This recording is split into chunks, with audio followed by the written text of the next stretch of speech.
नमस्कार, मैं संदीप मेहता फिर से हाजिर हूँ अपना चौथा अंक लेके क से क तक का। आज एक बार फिर से मैं बात करूँगा सिविल एविएशन इंडस्ट्री यानी कि हवाई यात्रा से जुड़े रोचक किस्सों पर। सबसे पहला मैं बताना चाहूँगा कि अगर मैं आपसे पूछूं कि हवाई जहाज का निर्माण किसने किया, आविष्कार किसने किया, तो आप कहेंगे हम सब जानते हैं राइट ब्रदर्स ने किया 1903 में। सही है, उन्होंने किया, लेकिन इसकी शुरुआत 1799 में हो चुकी थी। जॉर्ज कैले करके एक व्यक्ति थे जिन्होंने ग्लाइडर बनाया था, लेकिन उनका नाम नहीं आता। 1903 में बकायदा हवाई जहाज बना जिसने एक छोटी सी उड़ान भरी, तो राइट ब्रदर्स का नाम लिया जाता है और जॉर्ज कैले का नाम कोई नहीं लेता। दूसरा, अगर हम पहले की बात कर रहे हैं तो हिंदुस्तान में, हमारे देश में सबसे पहला प्राइवेट पायलट लाइसेंस किसको मिला था?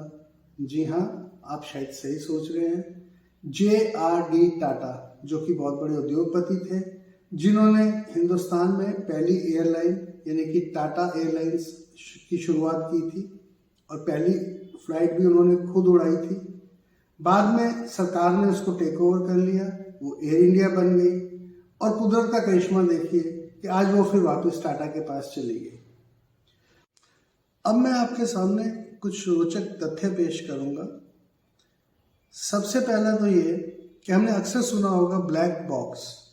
ब्लैक बॉक्स क्या होता है? एक बॉक्स होता है कॉकपिट में, उसमें बहुत सारी चीज़ें रिकॉर्ड होती हैं और अगर भगवान ना करे कोई हादसा हो जाए या कुछ ऐसी परिस्थिति आ जाए तो ब्लैक बॉक्स को ढूंढा जाता है। जब वो मिल जाता है तो पता लग जाता है कि दुर्घटना से पहले क्या हो रहा था कॉकपिट के अंदर, क्या बातें हो रही थी, कैसी परिस्थितियां थी। लेकिन मज़ेदार बात यह है कि हम बरसों से सुनते आए हैं ब्लैक बॉक्स, लेकिन ये बॉक्स ब्लैक नहीं होता, इसका नाम ब्लैक होता है। ये दरअसल में नारंगी रंग का, ऑरेंज कलर का बॉक्स होता है। दूसरा तथ्य जो मैं बताना चाहूँगा कि जो दो पायलट होते हैं, एक पायलट होता है कमर्शियल फ्लाइट में और एक को पायलट होता है। अक्सर ज़्यादातर एयरलाइंस में, हालांकि होना तो सब में चाहिए, मुझे नहीं पता आज कितनी एयरलाइंस इस रूल को फॉलो कर रही हैं, जो यात्रियों को खाना दिया जाता है वो पायलट्स को नहीं दिया जाता और दोनों पायलट्स को भी अलग अलग खाना दिया जाता है।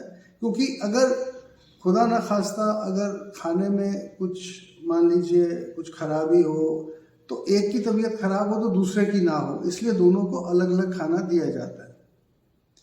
एक रोचक तथ्य मैं ये बताना चाहूँगा कि हवाई यात्रा यूँ तो बड़ी आम सी चीज़ हो गई है आज की दुनिया में, हम सब हवाई जहाज़ में जाते हैं, लेकिन हकीकत यह है कि पूरी दुनिया में जितनी पॉपुलेशन है, जितनी आबादी है, सिर्फ 5% लोग ऐसे हैं जिन्होंने हवाई जहाज़ में कभी सफ़र किया है।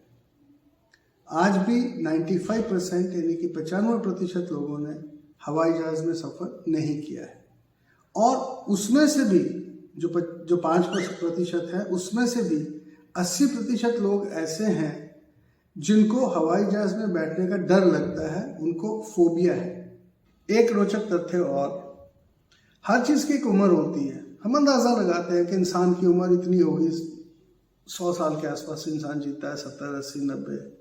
कार की उम्र क्या होती है? हम कहते हैं कि लाख किलोमीटर चल गई तो कार पुरानी हो गई, या आजकल तो रूल बने हुए हैं कि अगर डीजल की है तो इतने साल चलेगी और पेट्रोल की है तो इतने साल, ऐसे अलग अलग मापदंड होते हैं। तो हवाई जहाज की उम्र कैसे तय होती है? उसके भी कुछ नियम हैं, लेकिन सबसे अहम नियम जो है वो ये है कि हवाई जहाज को प्रेशराइज किया जाता है। क्यों किया जाता है? क्योंकि ऊपर हवा का दबाव बाहर का और अंदर का मेंटेन करने के लिए उसको प्रेशराइज किया जाता है। वो कितनी बार प्रेशराइज हुआ उसके ऊपर उसकी उम्र देखी जाती है। कुछ हवाई जहाज 30,000 प्रेशराइजेशन झेल सकते हैं, कुछ 40, कुछ 50, कुछ 75,000, उसके ऊपर उसकी उम्र तय की जाती है। और अंत में एक रोचक तथ्य एक एयरपोर्ट के बारे में। एम्स्टर्डम सब लोग गए होंगे, काफ़ी लोग गए होंगे। एम्स्टर्डम के एयरपोर्ट को स्किप होल कहा जाता है, स्किप नहीं, शिप नहीं। आप कहेंगे इसका क्या मतलब? वैसे स्किप कहा जाता है, लेकिन स्पेलिंग है SCHIP, जो कि शिप से लिया गया है। ये वहाँ की भाषा में शिप को स्किप कहा जाता है। होल यानी कि होल, मतलब ये कि वहाँ का जो एयरपोर्ट है वो किसी ज़माने में एक लेक हुआ करती थी, एक पोर्ट के पास एक लेक हुआ करती थी जहाँ बड़े बड़े तूफान आते थे और बड़े बड़े जहाज डूब जाया करते थे। तो शिप मतलब शिप यानी कि जहाज, होल मतलब उस होल में डूब जाया करते थे।